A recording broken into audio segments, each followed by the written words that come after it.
Bonjour à tous, merci de nous rejoindre pour une émission spéciale Journée de l'Europe qui se tient comme tous les ans le 9 mai. Avec le Covid-19, la fête qu'on célèbre d'habitude en public sur le parvis de l'Hôtel de Ville de Paris et partout aussi en région se transforme cette année en débat par visioconférence sur nos deux antennes France 24 et RFI. Avec trois grands invités français qui siègent dans les principales institutions européennes. Ils sont là pour répondre à vos questions que nous avons fait remonter par mail, Twitter, avec le concours de la représentation française de la Commission et du Parlement européen. Nous avons le plaisir de recevoir Amélie de Montchalin. Bonjour. En tant que secrétaire d'État aux affaires européennes, vous participez régulièrement au Conseil européen à Bruxelles et en ce moment, vous êtes donc confiné à Paris. Vous êtes précisément au Quai d'Orsay, au ministère des Affaires étrangères. Thierry Breton, bonjour. Vous êtes, vous, le français de la Commission européenne, en visioconférence avec nous depuis Bruxelles. Vous êtes en charge de la politique industrielle et du marché intérieur. Yannick Jadot, bonjour. Vous êtes eurodéputé vert, ancien chef de file de ce parti aux élections européennes de 2019. Et vous êtes en duplex avec nous depuis le boulevard Saint-Germain, le bureau parisien du Parlement européen. Alors, première question à chacun d'entre vous. Cette journée de l'Europe qui se situe en pleine valse-hésitation sur le déconfinement, quelle signification prend-elle pour vous en quelques mots? Amélie de Montchalin. Alors, pour moi, il faut vraiment se souvenir de ce qu'elle a été il y a 70 ans, quand Robert Schuman, ministre des Affaires étrangères français, prononce dans le salon de l'horloge, à quelques mètres de mon bureau maintenant, une déclaration qui a au fond créé l'Europe et qui a dit comment l'Europe devait non seulement se donner les moyens de sa puissance, les moyens de la paix, la prospérité, et donc comment la France et l'Allemagne ont mis ensemble ce qu'elles avaient de plus précieux, c'est-à-dire le charbon et l'acier. Et je crois qu'aujourd'hui, nous voyons que nous avons un défi sanitaire qui va nous amener à devoir réfléchir à ce que nous mettons aussi en commun, ensemble. Dans cette crise tout à fait inédite que nous vivons, aucun pays, je dis bien aucun pays seul, ne pourra la surmonter. On le voit tous les jours. Seuls des continents pourront le faire. Et en ce qui concerne l'Europe, on voit bien que nous ne pourrions pas, à notre niveau, au niveau national unique, répondre aux défis immenses qui sont devant nous, et que c'est vraiment désormais la dimension continentale et pour nous donc la dimension européenne. On célèbre forcément la paix, on célèbre forcément un continent qui a son avenir entre les mains. Et cet avenir, il doit le choisir aujourd'hui.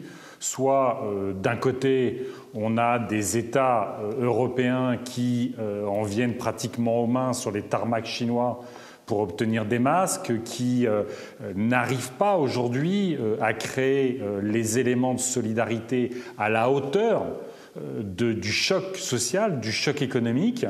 Soit on arrive, justement parce qu'on a tous les outils possibles, qu'il nous manque que la volonté politique, à faire que le projet européen retrouve une âme, retrouve un sens, redevienne une espérance pour notre jeunesse. C'est évidemment la santé, c'est évidemment la convergence sociale. Beaucoup de questions nous sont parvenues sur la gestion immédiate de la pandémie. Il faut le dire, une crise sanitaire totalement inédite à laquelle jamais l'Union européenne n'a été confrontée. D'ailleurs, la santé n'est pas une compétence qui relève de l'Europe, mais elle relève de chacun des États membres. Voilà donc la question de Tanguy de Clermont-Ferrand.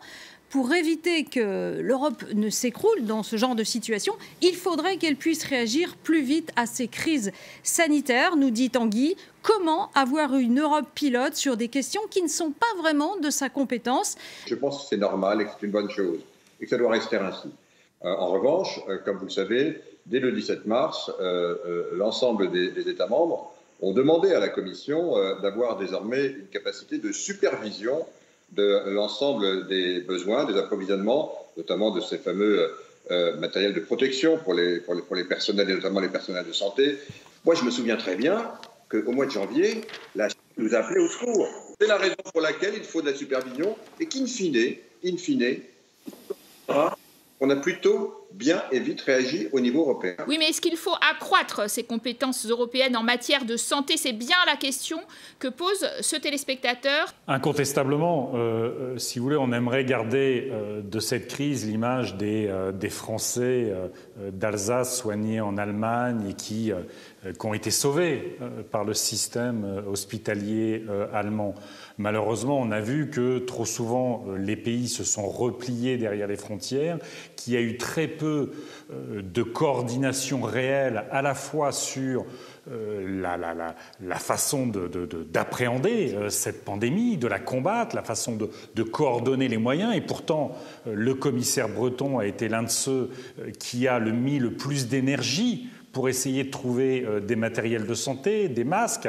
On a toujours une difficulté, y compris à comparer les chiffres à la fois de propagation de la pandémie et même de décès en Europe. Donc, ce qu'il faut aujourd'hui, c'est renforcer les compétences de l'Europe. Sur la recherche de vaccins et de traitements. On a parmi les meilleurs scientifiques du monde. Ensemble, on doit être plus fort, plus rapide pour être en capacité de traiter, de vacciner. Alors, trouver les moyens de coordonner, de rapatrier évidemment la production des médicaments. Nous dépendons à 80% de la Chine et de l'Inde. Il faut produire en Europe ces médicaments, ces matériels. Précisément, Nathalie de Dunkerque a une question qui s'adresse particulièrement à Amélie de Montchalin. Pourquoi la France n'a pas fait appel au fonds de réserve mis en place par l'UE concernant le matériel de protection, masques, gants, gel? Voilà sa question. Cette réserve stratégique de maintenant gel, d'équipements de protection, de masques, et on espère un jour aussi qu'on pourrait mettre des médicaments, elle a été créée, Thierry Breton le sait très bien, après qu'un certain nombre de chefs d'État et de gouvernement, et notamment le président Macron, aient mobilisé les autres chefs d'État et de gouvernement pour que le 10 mars, on puisse avoir une stratégie commune. Cette réserve européenne, la France va l'héberger. On va être un des pays qui va accepter investir pour que cette réserve européenne, un petit morceau de cette réserve, soit en France, et on va mettre à disposition des capacités. Bien sûr, cette réserve, si elle avait existé avant, bien sûr, on aurait pu d'abord, l'abonder, et puis deuxièmement, pouvoir s'en servir. Elle n'existait pas. Et je reviens sur un point clé. La solidarité, dans cette période de crise, elle est bien sûr souhaitable. Elle est au cœur de notre projet européen. Mais on ne peut pas être solidaire si on n'a pas les moyens de l'être. Il y a eu un moment de repli, il y a eu un moment de sidération, de surprise, un repli où les pays ont, parce qu'ils étaient dans la précipitation, pris des mesures qui étaient nationales. C'est très regrettable, c'est pas souhaitable. Ce qui est important, c'est que très rapidement, tout le monde s'est rendu compte qu'on n'allait pas s'en sortir comme ça. Et que ce virus, si on le combattait chacun derrière nos frontières, chacun avec nos petits bras, nous n'y arriverons pas. Geneviève de Montpellier, elle rebondit sur vos propos, sur ceux de Yannick Jadot. Elle s'interroge sur les futures solutions à mettre en place pour mieux se préparer à la gestion d'une telle crise. Et elle demande, l'Union européenne prévoit-elle la création d'un Airbus du médicament pour ne pas dépendre des puissances étrangères pour nous soigner? Est-ce que l'Europe va appuyer une politique de réindustrialisation médicale? Bien sûr, évidemment, Thierry Breton, commissaire à la politique industrielle, c'est une question pour vous. D'abord, vous savez, il faut évidemment avoir des outils d'impulsion. Mais il faut aussi faire confiance à tous les acteurs. Moi, je voudrais juste vous livrer une petite anecdote. Lorsqu'on rentre dans la crise début mars, il y a 10 fabricants de masques en Europe. 10. Et effectivement, nous ne sommes pas autosuffisants en masques. Comme je le rappelle encore, la Chine ne l'était pas et comme les États-Unis ne l'étaient pas.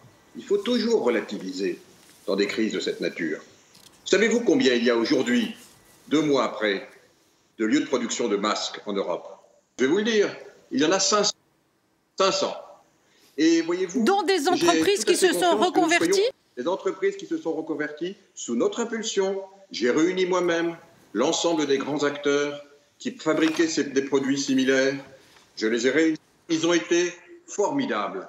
En l'espace de quelques jours, je dis bien de quelques jours, ils ont reconverti des chaînes entières de production. Aujourd'hui, nous avons 500 lieux de production de ces équipements et on sera autosuffisant. Que se passe-t-il maintenant sur les médicaments? Mais vous avez raison, on avait parfaitement identifié qu'on est allé trop loin, on est beaucoup à le dire. Yannick Jadot le dit souvent, je le rejoins, Amélie de Montchalin aussi. On est allé sans doute trop loin en matière de mondialisation. Je l'avais souligné lorsque j'ai présenté la stratégie. Eh bien aujourd'hui, je vous le dis, les grands industriels de la santé sont en train, effectivement, et on en parle avec eux, de remobiliser. Des questions quand même très critiques. On en a reçu une salve. Vous allez être intéressé, Yannick Jadot, sur la gestion de la crise. Un coup de gueule de Issa Zou, de la ville d'Oran en Algérie. Enfin, de quelle solidarité vous parlez? Le monde entier a entendu l'appel de détresse du peuple italien, mais vous l'avez laissé mourir en silence sous les yeux, les beaux yeux entre guillemets, de la prétendue Union européenne. Est-ce que vous entendez ces récriminations, Yannick Jadot? Bien sûr, je les entends. Et cette colère de beaucoup d'Européens, il faut la faire nôtre, pas pour ajouter de la colère à la colère, mais pour apporter des solutions. Incontestablement, il y a eu un moment, non pas une solidarité entre les pays européens, mais une concurrence. Presque symboliquement, et les symboles sont toujours forts, bien sûr que l'Europe et les États autour de l'Italie ont beaucoup plus aidé l'Italie que la Chine ou la Russie. Mais symboliquement, à un moment donné, la mise en scène de la Chine aidant l'Italie pendant que les autres États membres de l'Union européenne se repliaient était une image absolument terrible pour l'Union européenne qui, à un moment donné, servira l'extrême droite et Salvini. Donc il nous faut, par exemple sur la question de la production des médicaments, des masques, il nous faut, et je sais que Thierry Breton porte aussi ce projet, il nous faut changer les règles sur nos marchés publics. Il nous faut, comme aux États-Unis, comme ailleurs, il nous faut un Buy European Act, c'est-à-dire que sur des secteurs stratégiques, comme les médicaments, comme ces matériels, il faut privilégier des entreprises européennes pour qu'on ait à la fois la capacité de faire face à des chocs quand ils arrivent et qu'on ne dépende pas de puissances étrangères. Il nous faut, en matière de solidarité, parce que l'appel des Italiens aujourd'hui va bien au-delà des masques, va bien au-delà des respirateurs. L'appel des Italiens, il est que, après la grande dépression qui est en train d'arriver, ce ne soit pas un choc social absolument dramatique et de la régression politique. Signalons à nos auditeurs et à nos téléspectateurs que sur Twitter, le débat européen citoyen se manifeste avec le hashtag européen contre le Covid-19 et Valérie de Lyon l'a d'ailleurs utilisé pour nous poser sa question.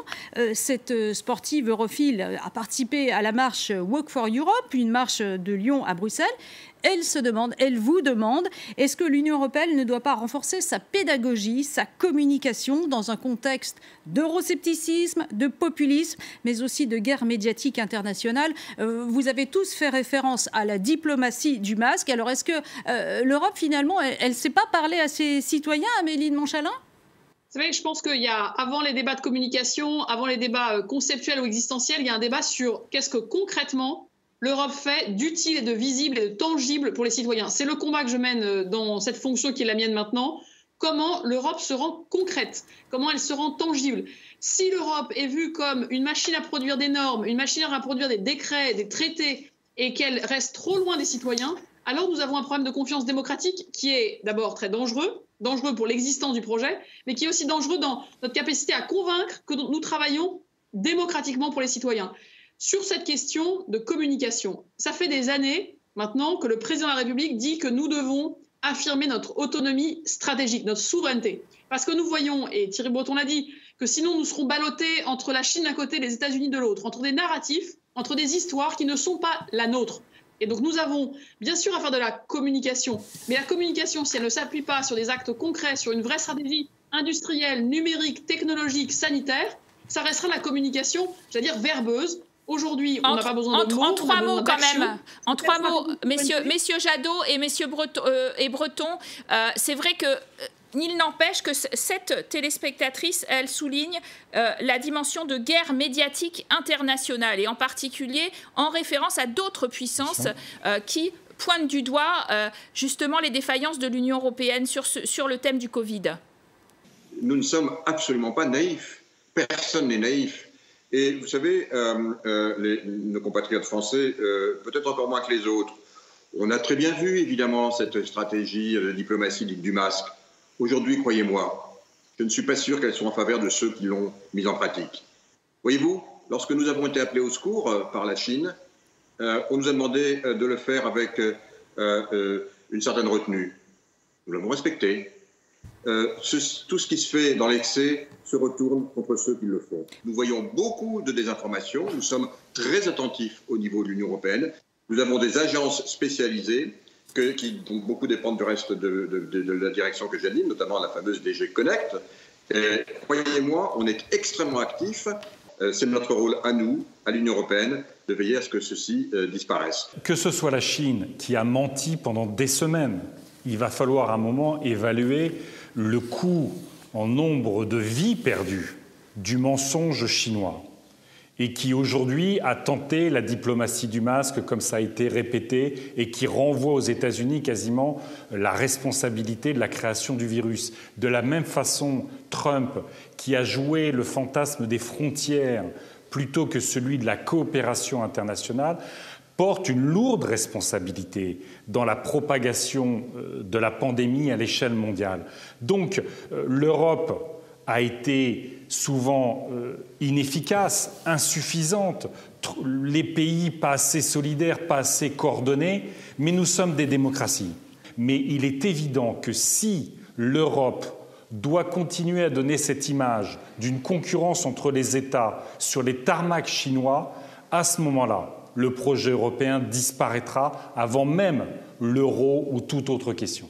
Bienvenue pour la seconde partie de notre émission spéciale sur France 24 et RFI, célébration du 9 mai, la journée de l'Europe. C'était la fameuse déclaration de Robert Schuman, un homme, un père fondateur qui se retournerait sans doute dans sa tombe en voyant son bébé, l'Europe, en 2020 face à un virus mortel. Pour parler de l'après-coronavirus, nous sommes toujours en compagnie de Thierry Breton, le commissaire français européen, de la secrétaire d'État Amélie de Montchalin et puis également de l'eurodéputé écologiste Yannick Jadot. Et avant d'ailleurs de revenir aux questions du public sur des thématiques économiques et écologiques, la question sur la relance. L'émission de nouvelles dettes communes pour financer la reprise divise profondément les 27. Se dirige-t-on vers une relance européenne à minima qui va exacerber les divergences entre les 27 ? On pose la question d'abord au commissaire Breton. Oui, d'abord, je voudrais rappeler à tous nos téléspectateurs que face à cette crise tout à fait inédite, pas un seul pays, je dis bien pas un seul pays sur la planète, dispose des moyens pour financer un plan de relance digne à la hauteur de la crise. Pas un seul. En d'autres termes, tous les pays vont devoir s'endetter même massivement. À commencer par l'Allemagne, les Pays-Bas, bien sûr la France. Ils ne sont pas touchés de la même façon, hein. Ça n'est pas un choc symétrique. Ils ne sont pas touchés de la même façon. Ils ont tous à s'endetter, excusez du peu, quand je vois que l'Allemagne, et l'Allemagne a raison, a mis en place un plan de 356 milliards d'euros, c'est-à-dire 10% de son PNB, oui, je crois que tous les pays de l'Union européenne vont devoir, peu ou prou, avoir à mettre sur la table un plan de relance à hauteur de 10% du PNB de l'Union européenne et donc des économies nationales. C'est du reste ce qu'ont fait les Américains, c'est ce que font les Chinois. Les Japonais sont allés encore plus loin, ils ont mis 20%. Donc voilà, il faut avoir ce chiffre en tête. Je crois que globalement, c'est en gros 10% du PNB européen, c'est-à-dire 1500, 1600 milliards. Voilà de quoi nous parlons. Deuxièmement, puisque personne n'a le premier sou, l'Allemagne n'a pas le premier sou pour faire ça. Mais elle a une signature qui est très réputée sur le marché de la dette. Donc elle peut endetter sans problème, plus facilement que l'Italie, vous le savez bien. Qu'est-ce que nous disons donc? Voilà, vous me le servez sur un plateau, si je puis dire, pardonnez cette expression triviale. Nous disons donc que chacun, puisque chacun doit être égal face au virus, vous savez, la seule frontière que je connaisse, moi, vis-à-vis du virus, c'est la frontière, c'est l'humanité contre le virus. Il n'y a pas de frontière entre nous contre le virus. Donc chacun doit être égal. Et donc chacun doit avoir un accès égal à l'endettement pour cette crise. Et pour pouvoir précisément avoir les moyens pour sauver son économie pendant cette période. Elle est transitoire par nature, cette période. On le sait tous. Est-ce que ce sera 6 mois? Est-ce que ce sera 1 an? Est-ce que ce sera 18 mois? Elle est transitoire jusqu'à ce que nous ayons les vaccins et nous ayons trouvé les médications. Mais pendant cette période, il faut évidemment que chacun puisse avoir les moyens, 1, de sauver son économie, et 2, de rebondir et de rebondir, et je vais aller dans le sens évidemment que Yannick Jadot va le défendre beaucoup mieux que moi, même si je partage à 100%, vers plus de Green Deal, c'est un accélérateur de la transition verte, vers plus de numérique et vers plus de résilience. Il y a eu des mesures qui ont été prises, notamment, on le sait, de la Banque centrale européenne, de la Banque européenne d'investissement, des États à travers le mécanisme européen de stabilité. Il y a eu des mesures. Mais notre conviction, c'est que si nous ne sommes pas en capacité aujourd'hui, comme vous l'avez dit, d'émettre au moins pour 1 500 milliards d'obligations communes pour aider l'Italie, l'Espagne, la Grèce, d'autres pays qui vont être face à une dépression économique majeure, qui va générer une explosion du chômage et de la précarité dans des dimensions absolument dramatiques, sans que ces pays aient toujours plus à s'endetter, à ce moment-là, vous l'avez dit, il y aura des situations économiques et sociales dans certaines parties de l'Europe qui seront dramatiques. Il y aura un éclatement des trajectoires économiques et sociales européennes. Et donc, ça ne met pas simplement en danger la convergence économique nécessaire, ça met en danger l'existence même du projet européen. Si on a eu à l'Eurogroupe, c'est-à-dire entre les ministres des Finances, il y a quelques semaines, un accord sur le soutien à l'activité partielle, au chômage partiel dans toute l'Europe, le soutien aux PME dans toute l'Europe, le soutien à une ligne de sécurité de financement pour les États qui se verraient en difficulté, c'est bien parce que la France et l'Allemagne, ensemble, Bruno Le Maire et Olaf Scholz, ont proposé un compromis qui a permis de rassembler cette fois-ci à la fois les pays dits du Nord et les pays du Sud. Donc nous, vous dites, se bat oui, il y a eu accord franco-allemand. Alors on prend la question de Justine de Colombey-les-Belles, excusez-moi, qui nous interroge, qui vous interroge sur le fiasco de Schengen. La fermeture des frontières entre les États membres a créé des tensions, dit-elle, comme à la frontière entre Sarre et Moselle. L'espace Schengen fête ses 25 ans. Comment expliquer cet échec ? Sur ce sujet, il faut avoir en tête que nous avons à un moment donné eu un confinement qui s'est positionné en France, en Allemagne et partout en Europe. Et donc, il était important que si nous demandions aux gens de rester chez eux, ce n'était pas pour qu'ils se retrouvent de l'autre côté de la frontière, un endroit où, manifestement, ils ne respectaient pas le confinement. C'était la phase du confinement. Maintenant, on est dans une phase de déconfinement, une phase de redémarrage. Et donc, nous travaillons avec toutes les instances franco-allemandes frontalières à l'ouverture des points de passage, à la fluidification du trafic. Nous avons réuni avec mon homologue tous les acteurs frontaliers dans une grande réunion il y a encore quelques semaines pour sujet par sujet, que ce soit le travail, l'emploi, l'accès aux écoles, les marchandises, la vie familiale. Vous savez, parce que dans ces régions frontalières, le confinement, il a été vécu doublement. Il a été vécu pour ce qui se passait d'un côté de la frontière et de l'autre. On est aujourd'hui avec deux objectifs parallèles qu'on poursuit avec beaucoup de soins. D'un côté, effectivement, l'impératif sanitaire, éviter une deuxième vague, et l'impératif d'une reprise de notre vie quotidienne, économique, culturelle, sociale. Et dans les bassins de vie transfrontaliers, cet impératif de vie quotidienne, il est d'autant plus fort que cette frontière imaginaire, eh bien, elle a été utile pour contrôler les mouvements. Il faut qu'on puisse l'estomper progressivement pour que cette vie quotidienne puisse reprendre en étant très vigilant. Et je le rappelle, il y a bien sûr des mesures de contrôle pour éviter que nous reprenions un cycle épidémique dangereux. Alors, les Européens se demandent vraiment où ils vont passer leurs vacances maintenant, à l'image de Christian de Lyon, qui s'interroge quels moyens pour relancer en Europe un tourisme et des loisirs respectueux de l'environnement. Nous sommes en train de définir, et nous allons le proposer dès la semaine prochaine, dès mercredi prochain, des règles communes pour précisément pouvoir relancer le tourisme là où on peut le faire de façon intracommunautaire. Et qu'est-ce que ça veut dire ? Ça veut dire, d'une part, avoir des mêmes règles sanitaires, et notamment de distanciation sociale dans les lieux touristiques. D'une part, pour pouvoir les réouvrir, mais aussi pour que les touristes sachent que lorsqu'ils iront, eh bien, ils seront également en sécurité. N'oublions pas que pendant plusieurs mois, semestres peut-être, nous allons vivre avec le virus. Et donc, on doit cohabiter, trouver les moyens de cette cohabitation. Alors que les frontières, c'est pour ça que je préfère parler de zones plutôt que de frontières. Vous allez avoir des zones en France qui n'auront pas les mêmes accès que d'autres. Vous savez, il y a beaucoup de questions. On aimerait quand même donner la parole aux auditeurs, aux téléspectateurs. Parmi les nombreuses questions sur le pacte vert, voici celle de David de Paris. Est-ce que le Green Deal annoncé par Ursula von der Leyen est à la hauteur des enjeux climatiques qui nous attendent? Yannick Jadot, à la lumière de ce qui se passe avec cette pandémie, qu'est-ce que vous répondez à David? On a un secteur du tourisme qui va être ravagé, et dans le secteur du tourisme, il y a beaucoup d'emplois précaires, il y a beaucoup de jeunes. On a des secteurs qui vont être très très impactés. Donc il faut sauver les emplois, il faut sauver les entreprises, mais pas pour refaire l'économie d'avant, qui est notamment génératrice de ces crises du fait de la déforestation, du fait du dérèglement climatique, où on va avoir de plus en plus de chocs extrêmement difficiles. On ne va pas sauver l'économie sans garantir la survie sanitaire et climatique et sociale de l'humanité. Et ça veut dire quoi? Il y a une étude qui vient de sortir de l'université d'Oxford avec les prix Nobel, qui a répertorié plus de 600 études économiques. Et qu'est-ce qu'elle dit, cette étude? Elle dit que investir dans l'économie décarbonée, investir dans les énergies renouvelables, investir dans l'isolation de nos logements, dans l'agriculture locale, paysanne, idéalement biologique, c'est faire de la relance économique qui crée beaucoup plus d'emplois que le système d'avant, qui est beaucoup plus innovante, qui nous évite, avec les accords de libre-échange, de tuer toujours plus notre agriculture, de déforester toujours plus. C'est le moment. Mais on n'a pas les panneaux solaires, nous dit Michael. Qui va créer de l'emploi.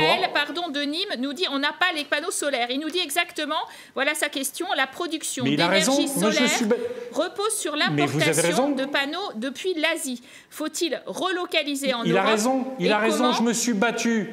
Quand il y a eu le dumping chinois qui a dévasté nos filières de photovoltaïque en Europe, je me suis battu au Parlement. Le Parlement s'est mobilisé, malheureusement, et c'est bien l'enjeu de souveraineté dont on parlait, les États européens ont cédé face aux Chinois. On a la possibilité d'avoir un grand projet sur une cellule photovoltaïque européenne qui permettrait d'alimenter nos constructeurs. Il faut faire de l'hydrogène renouvelable. Il faut faire de la batterie électrique solide. Alors, Amélie de Montchalin, cet internaute qui suggère une taxe carbone aux frontières de l'UE pour relocaliser toutes ces énergies vertes en Europe, vous êtes pour ? C'est un projet que la France défend très ardemment, que nous avons mis au cœur de notre agenda climatique avec le président de la République maintenant depuis quelques années. C'est maintenant un projet, je crois, qui prend tout son sens parce qu'on voit bien que le but, c'est pas d'interdire aux autres de commercer avec nous, mais c'est de retrouver les moyens de notre autonomie. Ce mécanisme d'ajustement carbone aux frontières, il est là aussi pour garantir notre capacité à innover, pour financer aussi notre propre transition énergétique. Et vous savez, il y a un an, jour pour jour, nous étions à Sibiu avec le président de la République et c'était un moment important. C'était un moment où on a réussi à mettre 9 pays ensemble d'accord sur le fait qu'il fallait que nous mettions dans nos objectifs communs, dans notre feuille de route commune, la priorité d'avoir un continent neutre en carbone en 2050. Eh bien, nous avons besoin d'être cohérents et de nous assurer que cette priorité climatique que nous avons définie très clairement à l'unanimité en fin d'année dernière soit bien au cœur de la relance que nous avons à construire. Est-ce que je peux juste poser une petite question à Madame de Montchalin? Et elle a raison sur l'ajustement carbone aux frontières. C'est d'ailleurs un dossier que je vais porter au Parlement européen. Avec le commissaire Breton, nous défendons l'idée qu'il faut réviser les marchés publics pour qu'il y ait enfin la prise en compte du contenu local dans nos appels d'offres. L'idée, c'est de privilégier nos PME, comme le font les États-Unis avec un Small Business Act. Est-ce que le gouvernement français va nous soutenir dans cette idée qu'aujourd'hui, il faut pouvoir privilégier à l'échelle locale nos PME, notamment dans cette perspective de relance et de relocalisation? Nous ne pouvons pas imaginer de vivre après avec les mêmes parfois dogmes, parfois certitudes qu'avant, parce que cette crise nous montre bien que cette autonomie, cette souveraineté, ce n'est pas un mot creux, c'est un objectif, c'est un impératif et que les citoyens européens, on le voit partout, demandent à la fois plus d'Europe, mais pas d'une Europe institutionnelle, lourde, lointaine. Ils veulent une Europe qui leur garantit la sécurité et la protection. Et donc évidemment, tout ce qui ira dans le sens d'une industrialisation d'acteurs de PME et de territoires plus dynamiques sera soutenu par la France. On termine donc avec une question émanant du continent pour le moment relativement épargnés, mais que l'Union européenne soutient d'ailleurs dans sa lutte contre la pandémie. Alors c'est Amani Bouligo de Kinshasa qui vous pose sa question. L'Afrique peut-elle espérer, au-delà de l'annulation de sa dette, telle que suggérée par le président français, des relations bilatérales avec des considérations concrètes d'égalité et d'équité? Alors, Amani Bouligo est très poli, il a des termes choisis. Amélie de Montchalin, en clair, il nous dit, est-ce qu'on va vraiment en finir avec la France-Afrique et même avec l'Europe-Afrique? La condescendance, c'est fini. Qu'est-ce que vous avez à lui répondre? Eh bien, que le sens de sa question, c'est le sens de l'action que la France mène dans une logique, on fait avec les pays africains. C'est pour ça qu'il y a quelques jours, on a pu réunir le 4 mai une initiative pour que les vaccins, dans cette crise, mais plus largement, deviennent un bien public mondial et que la recherche que nous ferons soit disponible le plus vite possible à tous les pays et à toute l'humanité. Évidemment, nous avons aussi une initiative très forte avec l'Afrique. On sait que le continent africain, c'est un endroit plein de richesses, plein de ressources, mais que nous devons effectivement travailler en partenariat et sûrement pas avec les pratiques du passé qui ont plus affaibli, je crois, chacun d'entre nous, plutôt que de travailler ensemble. Alors, et le 4 mai dernier, je crois, l'initiative mondiale, c'est un très très bon signal. Thierry Breton, pour conclure en quelques mots, une fois les leçons de la crise tirées, est-ce que l'Europe doit changer de logiciel et dans quel sens, radicalement? Beaucoup plus d'emphase sur tout ce qui concerne les énergies vertes avec le Green Deal, beaucoup plus de numérisation, beaucoup plus de résilience. Et je voudrais revenir sur un point sur la résilience. Débat très intéressant que nous venons d'avoir en ce qui concerne le photovoltaïque. Pour faire du photovoltaïque, il faut des terres rares. Pas de terres rares, pas de photovoltaïque. L'Europe, aujourd'hui, dépend à 100% d'autres continents pour ces terres rares. Nous avons donc lancé une étude. Nous avons des terres rares en Europe. Ça voudra dire précisément pouvoir commencer à créer plus d'autonomie, y compris sur les terres rares, bien sûr, avec de l'extraction, bien sûr, en étant attentif à l'environnement. Mais voyez-vous, dans tout ce qui se passe aujourd'hui, nous allons donc revoir, le logiciel, mais comment? Par rapport aux tendances déjà engagées, en les accélérant. Je dirais juste une comparaison, si vous me la permettez. On a quasiment la moitié de l'humanité qui a été confinée à cause de cette crise. On vient d'avoir une étude internationale sur les impacts du dérèglement climatique. On pourrait avoir un tiers de l'humanité qui est contrainte à l'exil du fait du dérèglement climatique. Eh bien, trouvons les moyens, l'intelligence collective de faire que notre économie, notre société innove et cette perspective commune, et en plus ça renforcera la démocratie chez nous et en Afrique, ce qui est quand même pas mal. Merci à vous d'avoir participé à cette journée de l'Europe par visioconférence. Je vous signale qu'il y a beaucoup de moyens de célébrer ce 9 mai avec des projets comme le Music Europe Day qui propose une journée de rencontres à la maison avec 30 artistes européens sur la page Facebook d'Europa Vox. Merci à Isabelle Coustet, chef de la représentation en France du Parlement européen, à Baudouin-Baudru pour la Commission européenne, aux Maisons de l'Europe mobilisées aussi un peu partout, aux équipes qui ont préparé cette émission spéciale confinée, Isabelle Romero, Céline Schmitt, Perrine Desplat, Mathilde Bénézé. Merci à tous d'avoir suivi ce débat européen et d'avoir envoyé vos contributions. Elles étaient bienvenues. À très bientôt sur nos antennes France 24 et Radio France Internationale.